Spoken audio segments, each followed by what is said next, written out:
Welcome. So we're going to do some mostly yin with a little bit of a flowy yang here and there in between practice. So a few things that you might want: a pillow or two, a blanket or two, maybe some yoga blocks. All of those things might come in handy. So the first thing we're going to do is a butterfly pose. You can do a seated butterfly where you put the feet together and fold forward, or a reclining butterfly where you lie down with or without like a pillow. I'm going to do a little kind of pillow ramp. So I'm going to put a block and then a pillow. So the block will kind of wind up supporting where my head is going to land, and the rest of my back will kind of fall along the pillow. If your pillow is really squishy, it might just do just like kind of fold the pillows up or roll them up really tight, or roll up a quilt and do that instead. You can do a kind of ramp of pillows or kind of ramp of blankets. Okay, blocks may not work with things that are too squishy. So I'm gonna put a little blanket there under my legs so that I get the stretch right here just right. If your thighs touch the ground in this pose, you may not have that to worry about. Mine kind of hang out in space. So I like to have something so that there's not too much pressure right at the hip socket, but the sensation is largely in the muscle area that lives kind of in the middle between my knee and my hip socket. And then my elbows touch the ground, so I'm good here. But if your elbows were floating, you might want a little armrest situation. So it's not too much intensity at the front of the shoulder. And if you're forward bending, then just kind of paying attention to your lower back and how much forward bending feels nice. You can put some props underneath your elbows or underneath your forehead to help hold you up. And we'll kind of relax a bit and stay a while. We're going to stay for a good 4 minutes or so here.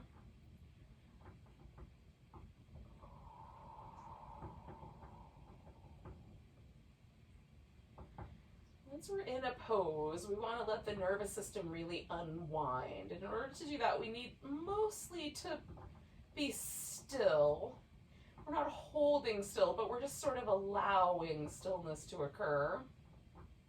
Leaning into stillness so that we could kind of find that really restful parasympathetic nervous system state.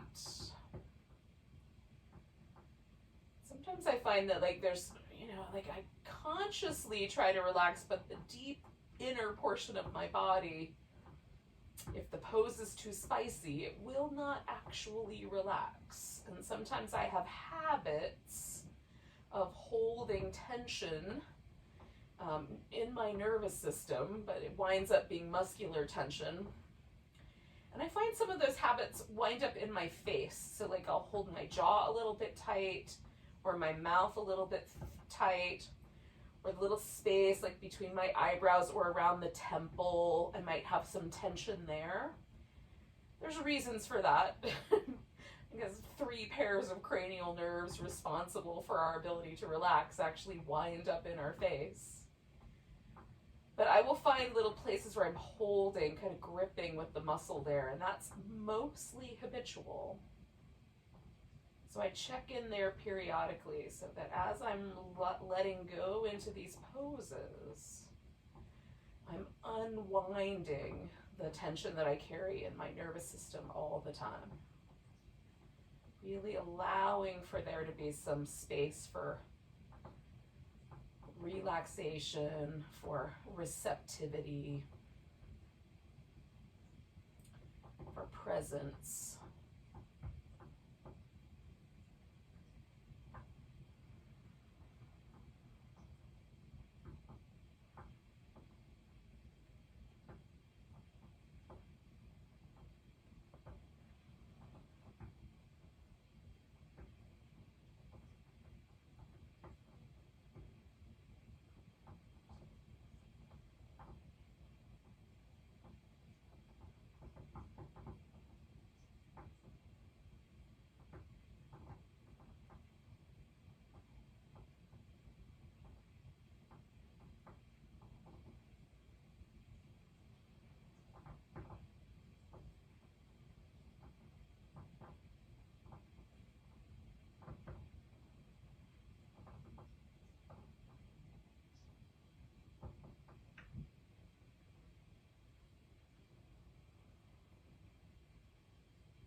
take around 3 or 4 more breaths.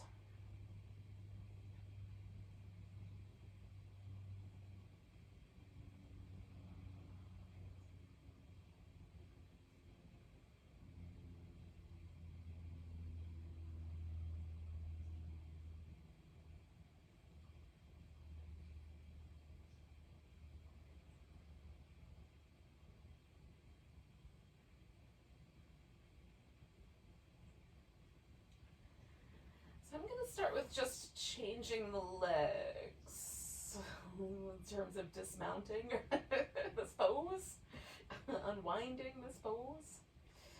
So just changing the legs to start with. I'm going to eventually roll off of this little ramp that I built myself, which is very nice.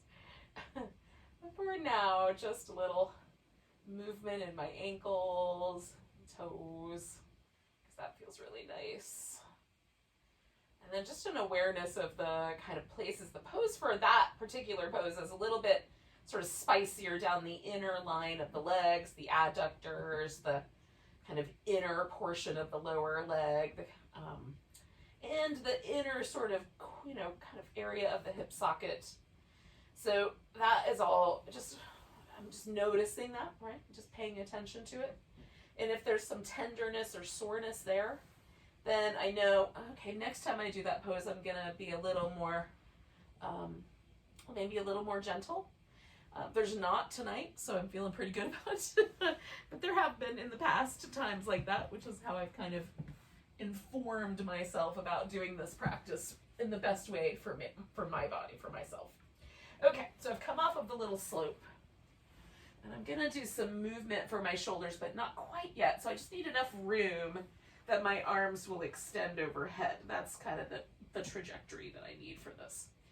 So for right now, I'm just gonna kind of wobble my legs around.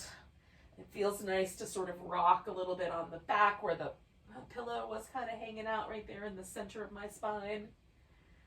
You can do any movement pattern or just stillness, whatever seems appropriate to you. Now, there's a couple of different ways that you can work with the legs. My general way that I work with them is just to put my legs in what's called constructive rest. So this is a position where when the legs are here, there's no kind of feeling that there's any muscle that has to kick on to hold your legs in place. Basically, just gravity holds onto them. So the bone of the femur kind of settles into the hip socket in a nice way. There's no muscle tension in the inner thigh or the adductors or the calf muscles. And the lower back, most importantly, is neutral. So if you can have your legs extended all the way and still have all those things true, no muscles are kicking on, your lower back feels nice, you can have your legs extended all the way. If you want to put a pillow underneath the legs and let the legs rest on a pillow, you can do it that way. So all of those things are fine. You just want the legs to rest in a way that's not kind of pulling on the spine, so that as we're working with the shoulders, there's no sort of additional pressure coming from the other portions of our spine. We want all of that to be neutral, so we can really just play with the shoulders, kind of move them around and feel all the different kind of various positions. So the shoulder blade has a bunch of different movements that it does. It does retraction. That's where the shoulder blades hug towards the midline and come closer together. And then it has protraction, and this is where the shoulder blade comes out around the side and makes the space in the middle of the back a little wider. You can depress the shoulder blades, which means you pull them down your back, kind of like you're trying to pull them toward your waist. Or you can elevate the shoulder blades, which means they come up closer to the ears, okay? And then the shoulder will rotate inward and back, in and back, right? So the shoulder blade will rotate forward, and then it will go back into neutral. So those are the movements that the shoulder blade does. We're gonna do all of those movements as a smooth pattern of movement. And the arm bone is gonna mostly look like it's doing the work, but we're gonna sort of try to propel the arm bones from the shoulder blades. So we're gonna start with depressed shoulder blades. So we're pulling them down our back, and we're kind of reaching down towards the heels. Then we're gonna bring the arms up toward the ceiling and protract them. Bring them up towards our, overhead and elevate them. Coming back to protraction, coming back to depression, and then we're gonna, at the very last bit there, we're gonna retract. We're gonna squeeze the shoulder blades together. Depress, protract, elevate, protract, depress, retract. Let's do that one more time. Depress, protract, elevate, protract, depress, retract. All right, so one more time, we're gonna come up. This time we're gonna stop about halfway.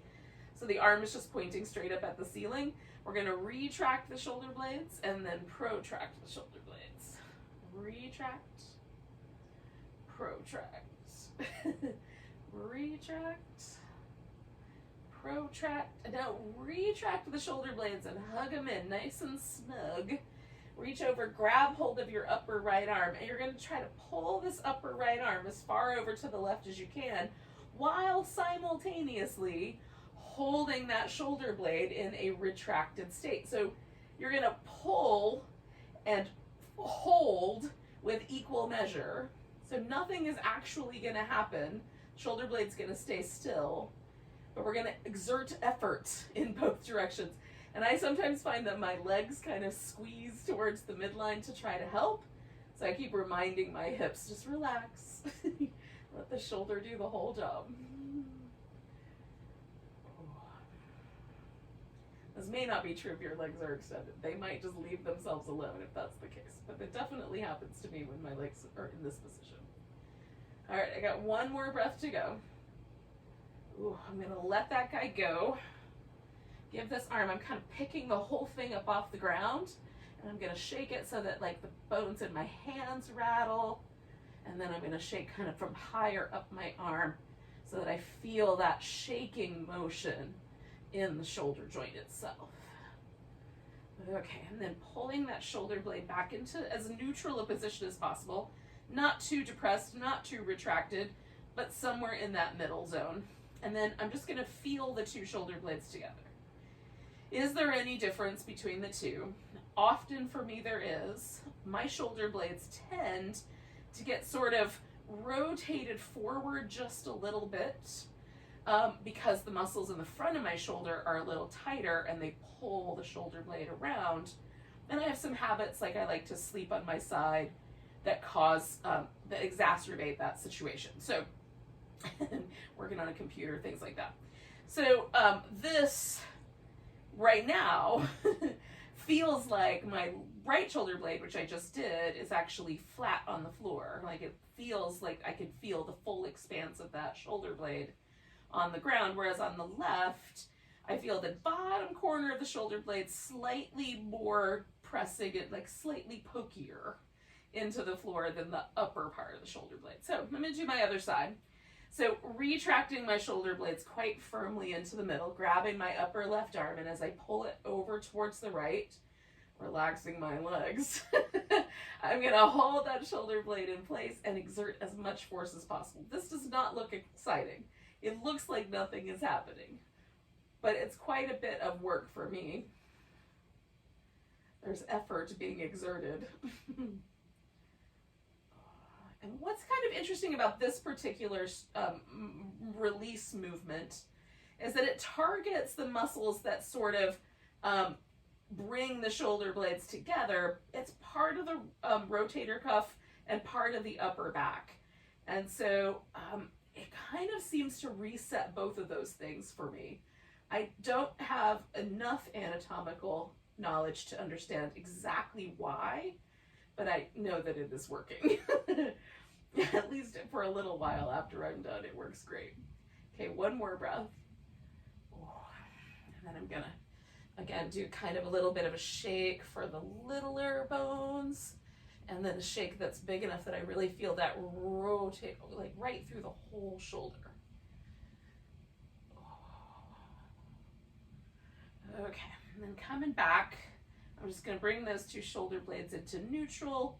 I'm gonna lower the arms, kind of depress the shoulder blades, retract them one more time, and then relax my upper back.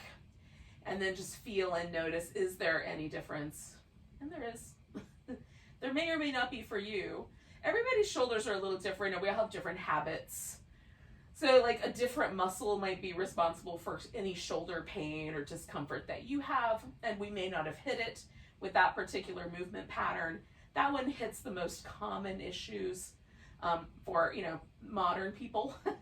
Device usage, sleeping, driving, those kinds of things. That hits a pretty good note for all of that, but it may not have hit all the notes for you. So we'll keep going. See if we can get to that one.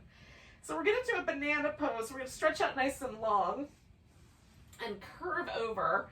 And now that I've sort of done this little shoulder release, it might be more comfortable for me to have my arms overhead, but if not, I can do more of a cactus, or even take the arms a little lower, like a little pair of wings, or even lower, okay? So you can do whatever version with the shoulders feels appropriate. I usually keep the inside curve arm a little bit softer, and sometimes I'll even make a little cup out of that hand for my other wrist. Now, the legs can go like one across the other, and usually the longer, stretchier side leg goes on the top. But I've seen people do it the other way, so whatever you like better. And then there's a kind of feeling down that outer hip for me that kind of increases when I do this little crisscrossy leg. It's a little more sort of diffused over the whole side flank when I don't do the crisscrossy leg. So choose for yourself. We'll stay here for around 3 minutes or so, somewhere in that neighborhood.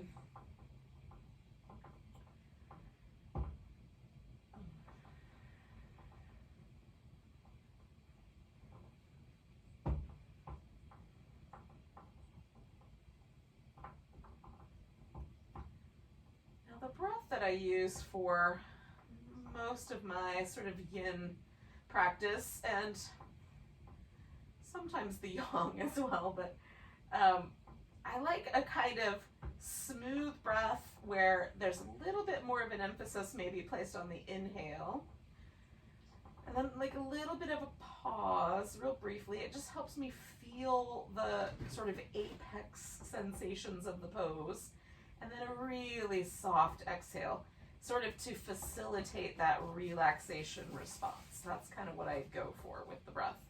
You can do just a smooth rhythmic breath, or just let your body handle breathing on its own. It will breathe. Sometimes I catch myself holding my breath a little bit, or sort of getting a little herky-jerky with the breath if the pose is a little too spicy. So just notice in that way, kind of, you know, is the breath nice and smooth and taking care of itself? And if it's not, then be a little more intentional, or maybe even back off of the pose a bit and see if that helps.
Just shy of where we're going to be. We're just going to stay for a little bit longer.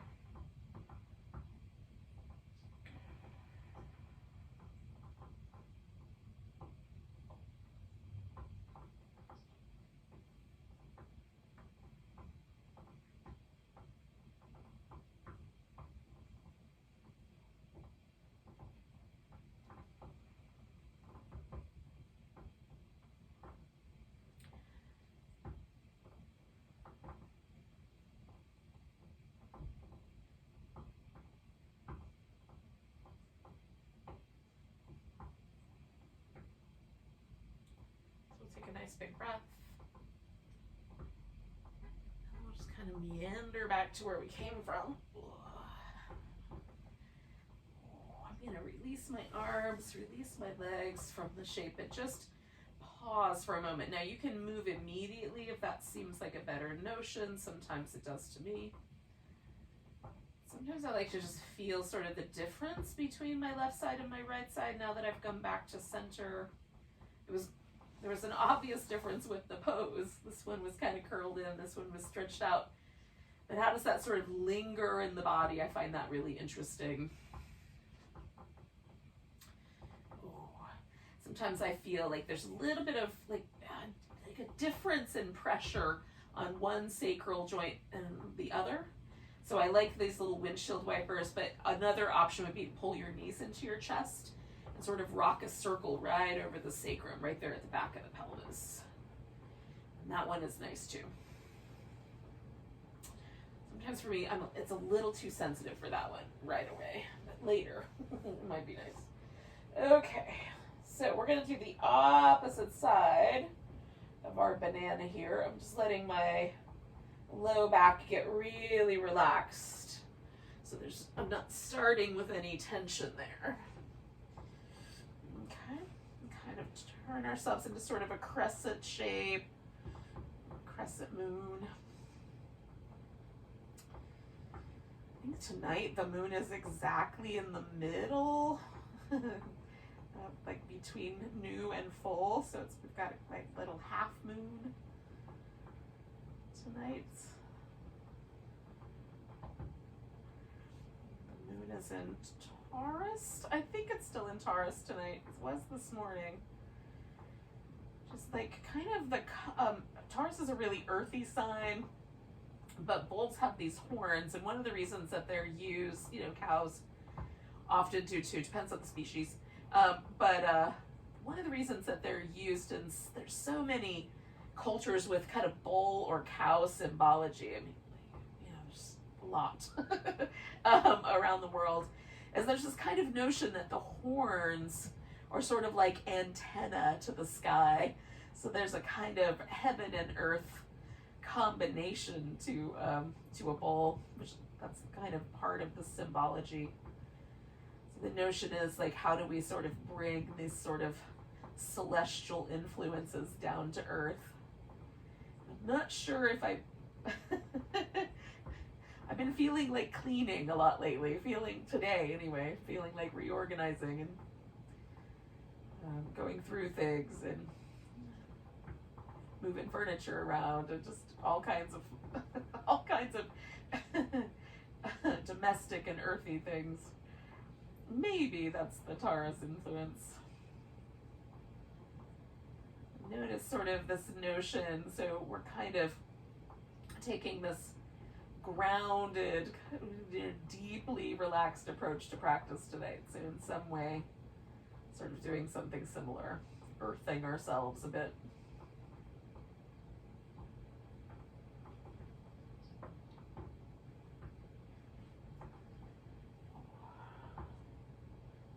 So we'll stay for about another minute.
Take 2 more breaths.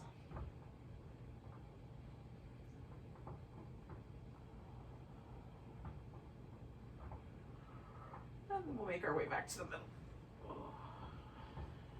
Similarly, you can pause and just kind of feel where that landed you, or add some movement.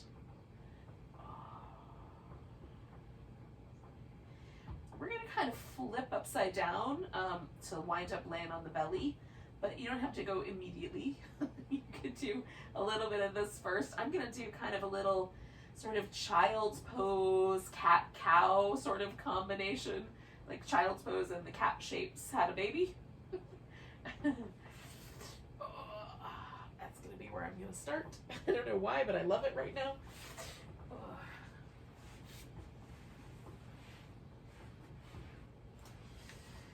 It's like halfway to child's pose on the elbows, but with some little tucks and tilts, rounding and swaying of the back. You can do the regular kind, or just the child's pose, whatever you think is best. Oh, I don't know why I like them so much, but I really do.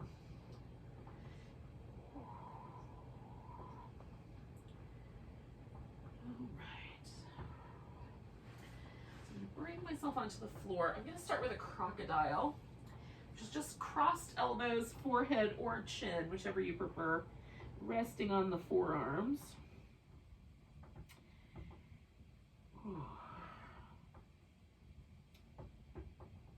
Just pause.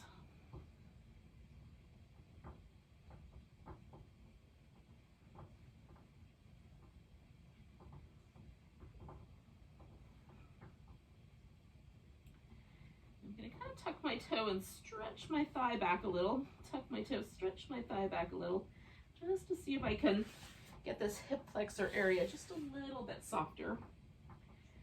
And then I'm going to press myself up onto my elbows. Now I'm just stopping here at the Sphinx, but you are welcome to go up to the seal if that feels like a better option for you.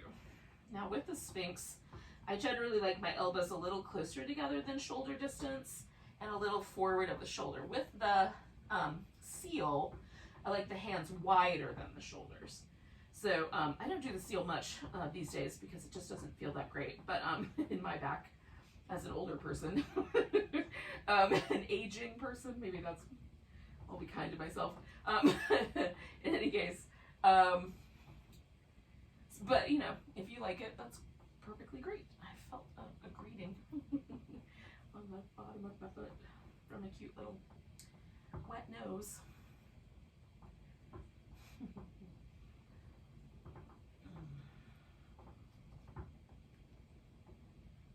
It might be that you have some furry people sharing your practice tonight with you. Some people send me pictures of like their dogs and cats hanging out on their yoga mats while they're doing yoga. I love it. So we'll stay for like around another 5 or 6 breaths. Whatever option we picked.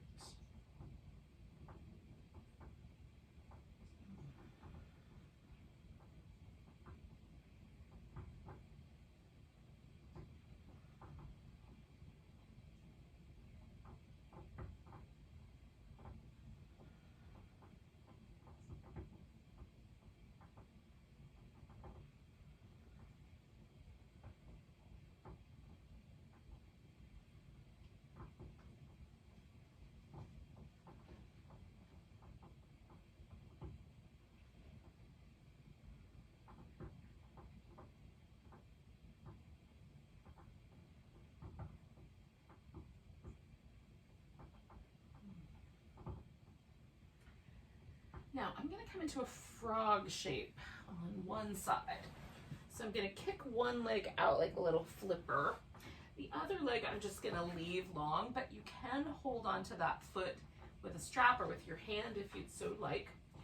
I am going to use a pillow so that I can kind of get a little bit closer to the crocodile, but you know, without having to have my arms crossed in order to find that sort of place to rest. Now, for me, it's not that difficult to get my pelvis pretty level here, but some people are going to want to roll more toward the long leg side because the hip socket is not going to love you later. So choose an appropriate angle so that this hip socket is not grouchy. And this pose is more a kind of pressure than a stretch, but you might feel a stretch down the inner thigh or in the groin. For me, it's really light, but when I finish the pose and come out of it, there's a pretty significant feeling of relaxation and release all around the hip. So it's definitely worth it to me, even though it's not a very spicy pose. You'll have to kind of decide for yourself. And if it comes down to it, you can always add that little holding of that back leg, that long leg, and that will spice things up a bit.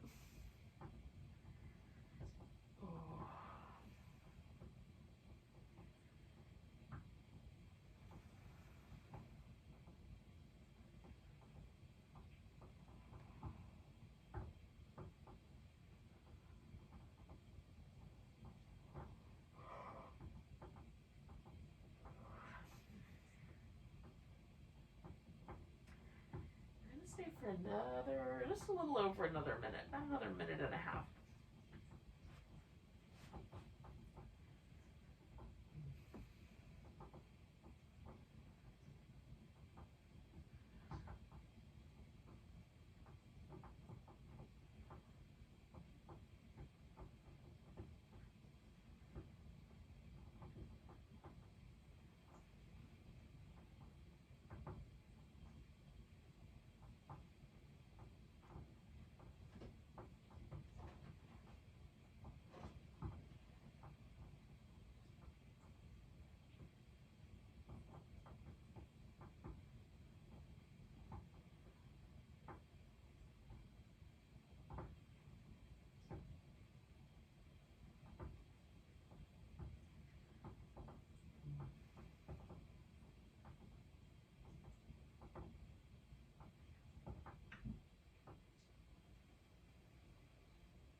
Now, not right away. We've got a few more breaths. I'm just going to tell you what's happening next. This leg, we're going to actually take with us as we roll onto the opposite side. So this is my left leg. I'm going to wind up rolling onto my right side. We're going to roll into a shoulder opener that's meant to sort of open the front of the shoulder and maybe the top part. But there shouldn't be any pain in the elbow, nor should your fingers go numb. So when we get to that, which is a couple of breaths away, you might have to do a little bit of experimenting.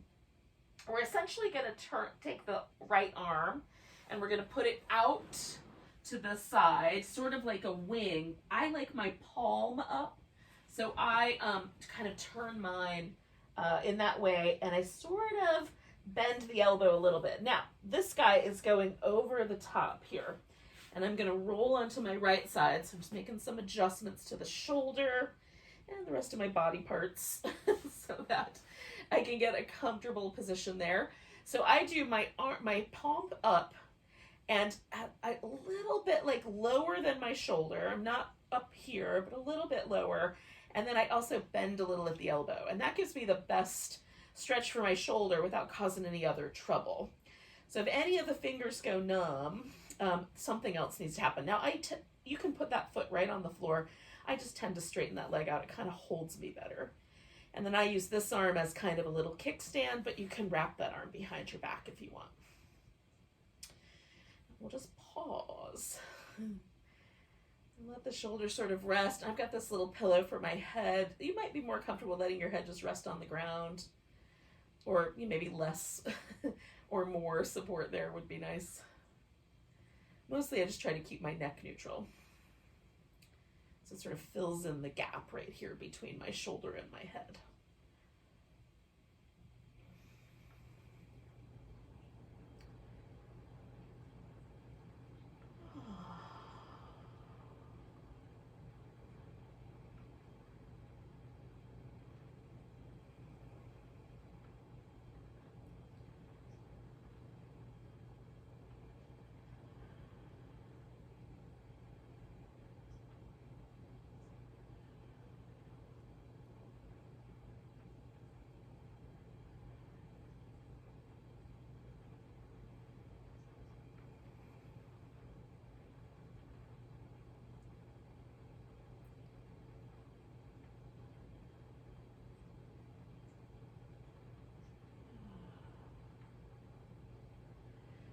stay for just a bit longer. We're kind of in the last 30 to 45 seconds or so left here. So you can relax all around the jaw, the shoulder, chest muscles. Just let gravity kind of have its way with you a little bit. Now when we leave this pose in a few breaths, we're going to roll all the way over onto the other side, and we're going to move our arm, the right arm, this arm that we have, whatever arm it is for you, whatever arm's on the bottom, the one you're stretching, that arm is going to move around in a circle. So we're going to lay on the other side. So we're going to do about 3 more breaths.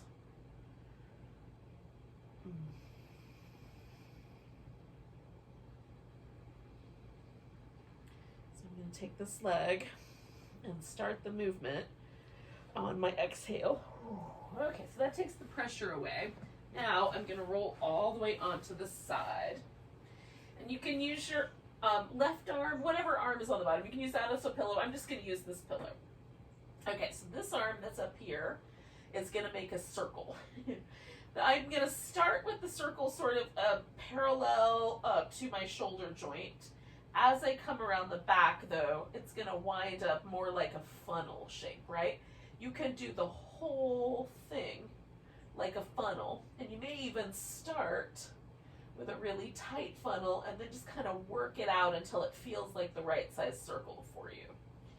Okay, so you pick a direction. We're going to reach the arm into that direction, and we're stretching through. So I'm protracting the shoulder blade, elevating it, retracting it, depressing, right? Protracting, elevating, retracting, depressing. One more in that circle. So the shoulder blade and the arm are moving in this range of motion. When I get to the hip, I'm going to go the opposite direction.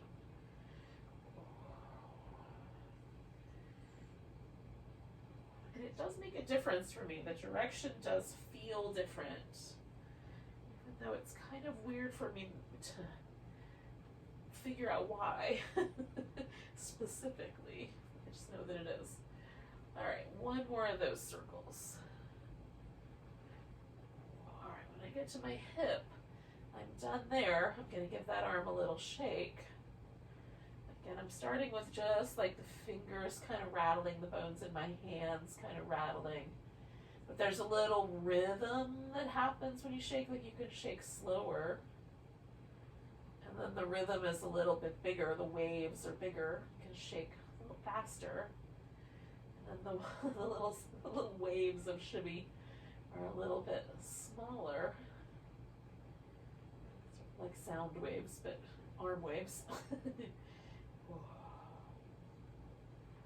All right, now this leg is the one that has to go into the frog neck. So I'm going to just roll back to my belly and go ahead and put that guy into the position. And we'll hang out here for a bit.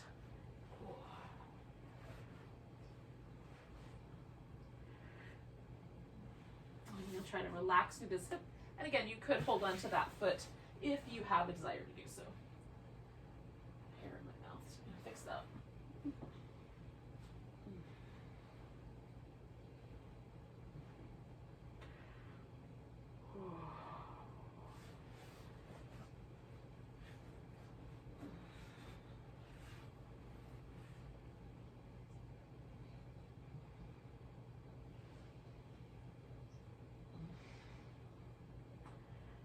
Sometimes it takes me as much as like a minute and a half to get really comfortable in a yoga pose. Give yourself all the time you need. It's worth it.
going to take a nice big breath. And then we're going to do this opposite arm, okay? So I've got a pillow for my head to land on. I'm starting with that arm out to the side. I'm going to bring this leg over. Before I get too far, I'm going to reset my shoulder so that feels nice. Again, I like a little bit of a bend and not quite, like a little lower than straight out. And then I'm going to let that sort of lengthen out so my side is really long. You can also put the foot on the ground, and then this arm can go behind your back or out front. And we'll stay a little while.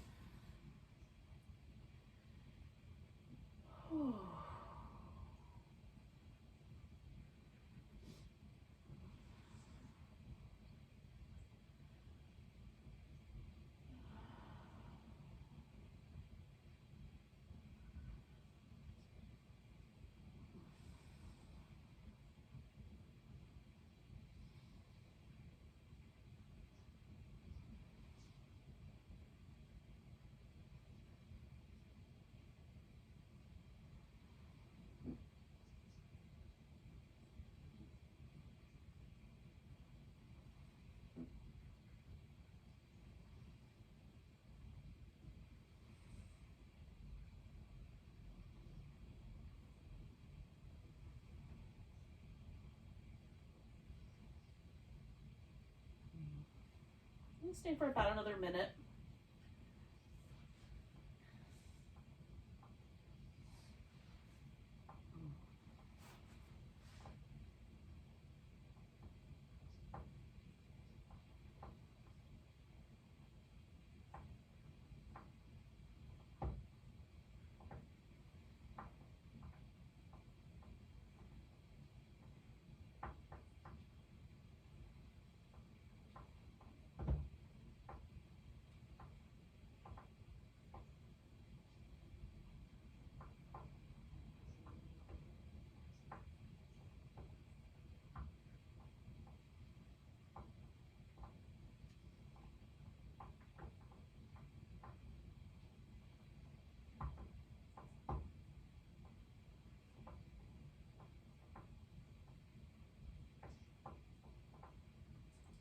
All right, we're going to come out of here, and again, we're going to do this kind of roll all the way.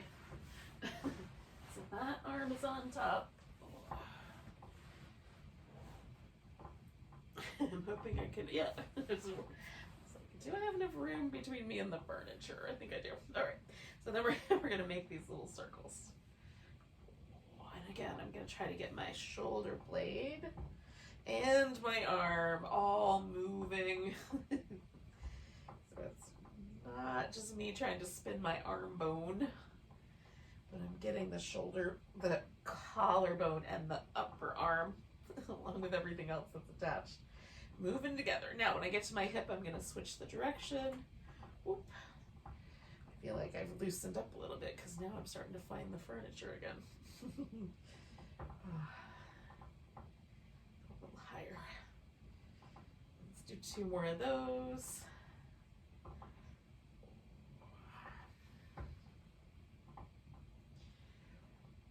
Okay, when I find my hip again, I'm going to stick my arm up into the air and do a little shake sequence. Some slower, bigger shakes, lots big waves. I want to feel kind of like the chest muscle, all of the muscles inside the shoulder. There's muscles that go from the ribs through the armpit and attach to the inside of the shoulder blade. That's our pec minor muscle. I want to kind of feel that a little bit. And everything, all the rotator cuff muscles, I want to feel everything kind of loosening up. In addition, like the little shakes, the little waves, I feel more in the muscles in my forearms, my fingers, my thumb. I can feel them all the way down here, but it's a little more pronounced up there. Whereas when I do the bigger, slower shakes, that is all about these muscles around my armpit. So a little combination is nice. All right, yogis, we're going to come to a seated position.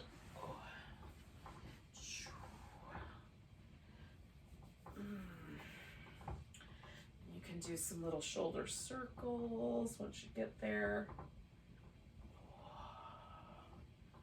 We're just going to kind of notice how the neck, the shoulders, this kind of connective tissue that comes up the throat, and this connective tissue that comes up the back, how that's all checking out. So we've done some work for kind of the way the shoulder joint moves. Now we're just going to do kind of a little bit of work for the way the neck kind of works with the shoulder. So I'm going to start with my head back. And so if I sort of draw my collarbones down, that pulls a little bit more along this kind of trajectory. If I tilt my head a little bit this way, I start to get into this kind of sternocleidomastoid muscle, which it kind of pokes out, and it comes down to the collarbone and the breastbone. It's kind of where the connective tissue lives, and it goes up the side of the neck and attaches kind of just on this kind of like just at this kind of point where the jawbone sort of hangs out with the skull. So sternum, clavicle, mastoid is this part of our skull where the jaw lives. And then I'm going to do the opposite side. So again, I'm going to kind of broaden my collarbones, kind of find that connective tissue, muscle tissue right there on that side of my neck, and hang out with a little. Sometimes movement is nicer. This side's usually tighter for me, so sometimes I can feel some kind of corresponding sensitivity on the other side trying to warn me away, which makes sense. But if I turn my chin a little bit, I can still get the stretch, but a little kinder. So you can play with the angles. I can also feel that sort of wrapping around here where this connective tissue comes up and kind of meets the connective tissue around the side of my jaw right there and my skull. Okay, so I'm going to come back to the center, broaden out, and then I'm going to come back to level, and then I'm going to drop my chin forward. And so that sometimes initiates this almost a sense that I have to follow it by flexing the spine. So I'm going to keep the rest of my spine neutral and just let the head fall forward. And again, I'm going to kind of play with like letting the head roll to one side and the other, bringing the chin toward the armpit or towards the center of the breastbone. It changes how the muscle feels there. If I want it to be a little more on the side of the neck, I can kind of lift the chin and let my head sort of fall sideways. If I want it to stay more towards this back section, I keep the chin a little closer in, right? And after one side, I'll do the other. And don't pull too hard, just like kind of feel for a place where there might be like a little bit of extra tension, and then try to soften there. So you can just let the little tense places relax, soften. You might have to back off a little bit to get a feeling of softness. I'm not trying to jerk them into submission. I'm trying to coax them, woo them into softening up. When you're ready, bring your head back up.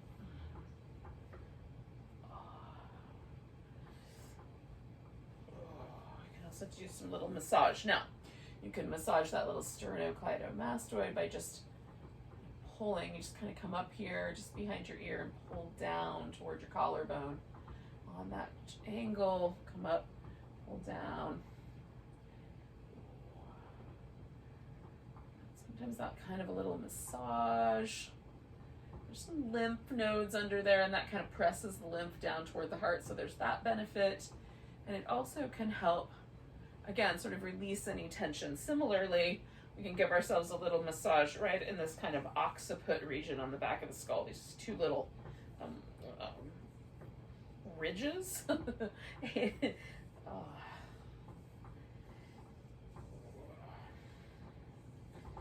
One on either side. come up like there's where my neck attaches to my skull right there, and then on either side there's these little kind of ridgy areas, and just massage into that area, because that's where the levator scapulae muscle lives, and a few gajillion other things, and a lot of nerves come out of that sort of area of our cranium. Ooh, let's notice how that felt. All right, we're gonna do a little stretch for the outer hip.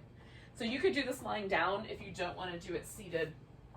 So we're gonna take one leg and kind of bring it on top of the other, and you can do that with your knees crossing each other, your shins stacked up, more of a cross-legged position, just kind of square up the legs, whatever seems right to you.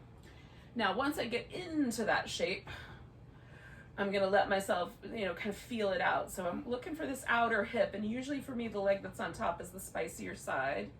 So as I kind of start to tilt forward, if I feel something there, I pause. If you get to the point where you're laying on your legs and your elbows are resting on the floor, you also pause, like you can't go any further. But you can press down a little bit through the sit bones, kind of lengthen through the back body. If you get to that place where it feels like you can't go any further. And you're still, like, there's no sensation, let the bottom part, let that lower, like, kind of back end of your pelvis, your sit bone area, and, and beyond, and behind, ground a little bit more. For me, just a little tilt forward is all it's going to take to start to notice that hip. Make sure that your knee doesn't feel like there's any pressure, especially in this kind of inner or outer corner of the knee.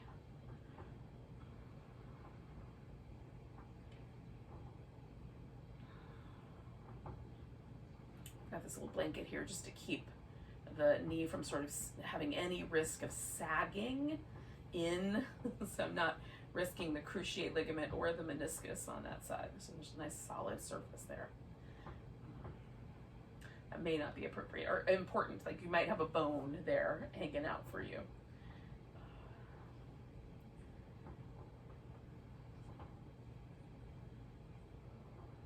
Relax a little bit. We're gonna stay for like another 2 minutes. Just shy of that.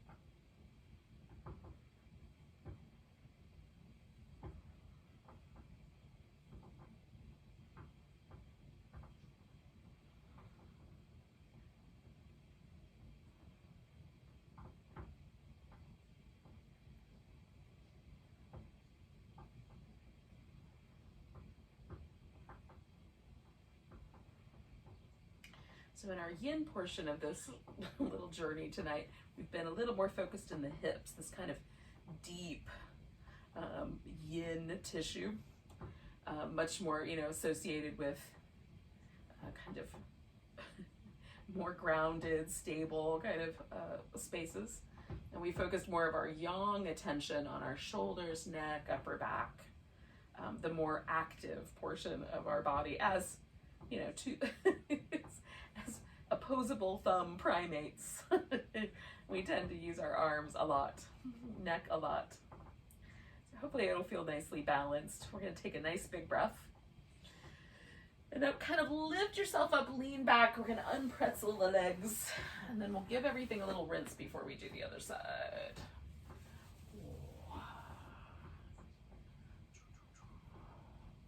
There's a point where I sort of just feel like there's a softening, a kind of giving or releasing of tension. Coming out of a pose creates a little bit of like a vigilance. So I'm just waiting for that sense in my nervous system and in my muscles and in my body that, yeah, everything's kind of softened a little bit. Sometimes it takes like a minute, sometimes less than that. All right, so when you feel like you're ready, You can bring the other leg up on top or in front, however it feels like it's organized for you. And for me, this side is like a little spicy, a little bit, almost immediately. So I don't even have to tilt forward. Just the barest inkling of thinking about tilting forward, and I can feel that in my hip. So I'm gonna start with just relaxing. And if that softens and gets a little more inviting, then I'll go forward. We'll hang out here for a few minutes.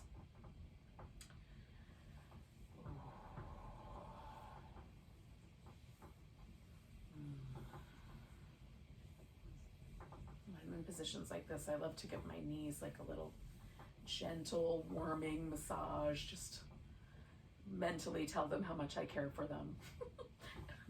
I feel like knees are underappreciated body parts.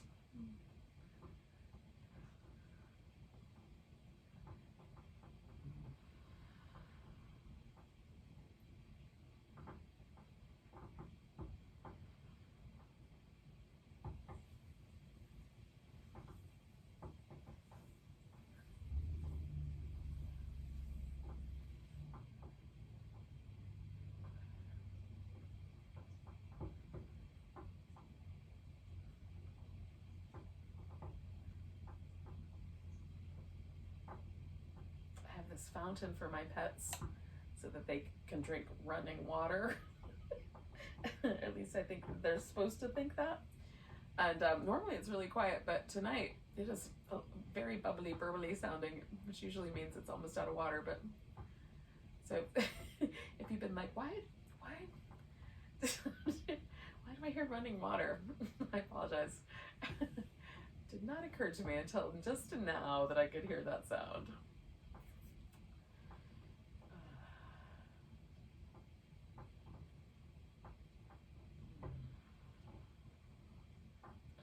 Mostly use it like a swimming pool.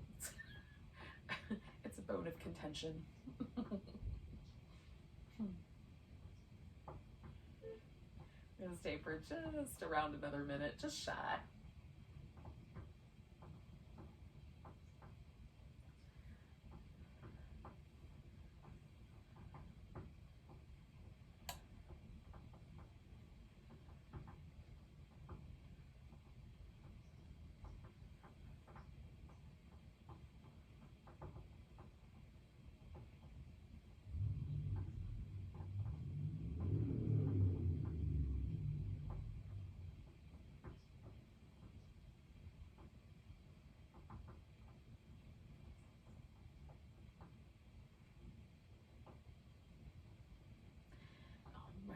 Take 2 more breaths.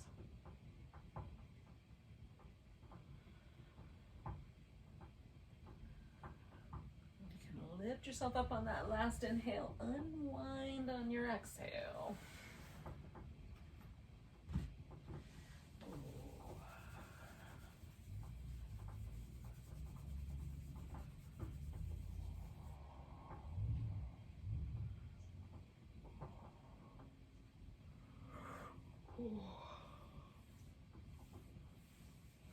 Okay.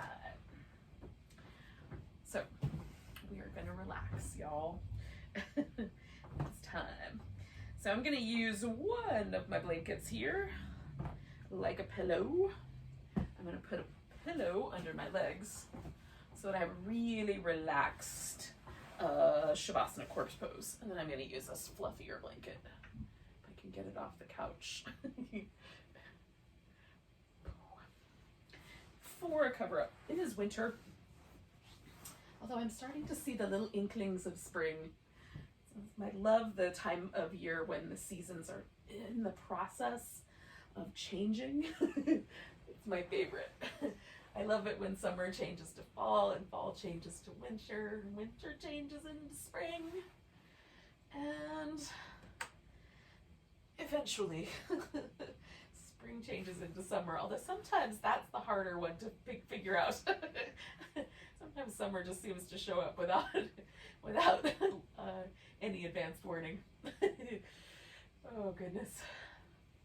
All right, yogis, get yourself comfy.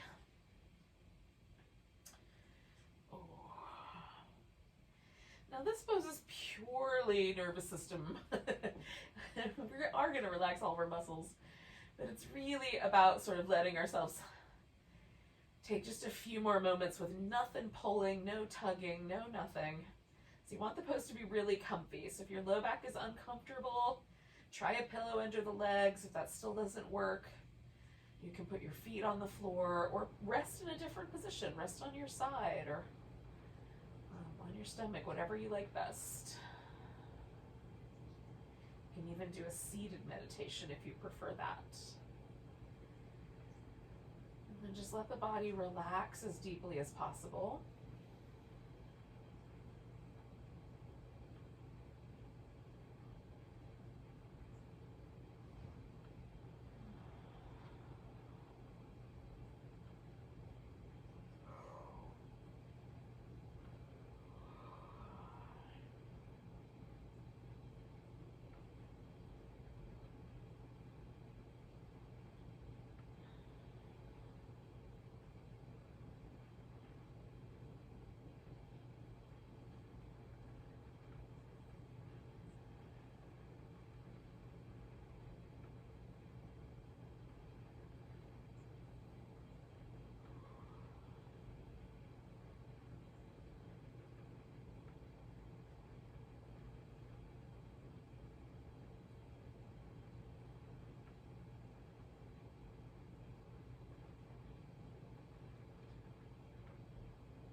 We're not going to move yet, but do notice your breath again.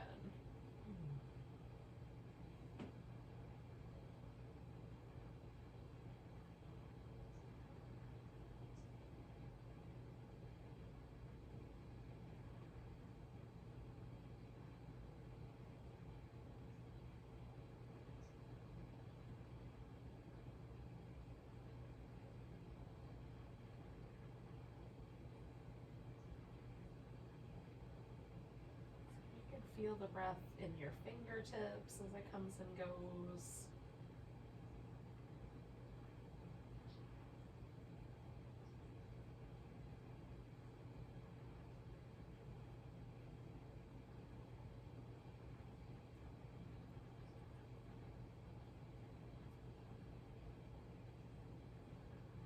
What about in your tiptoes?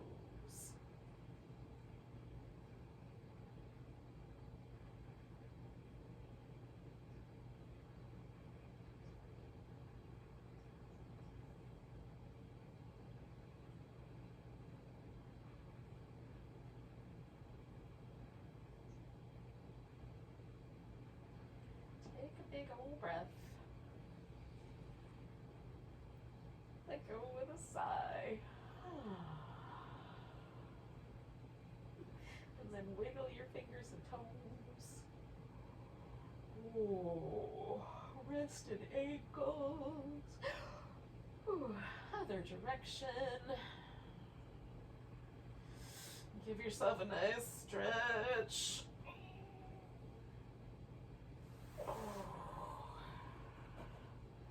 And then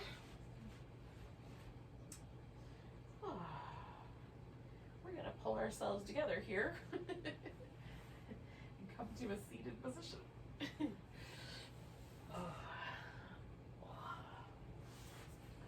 Thanks for joining me for some yoga. Take a nice big breath and a sigh. Enjoy the rest of your night or day. Namaste.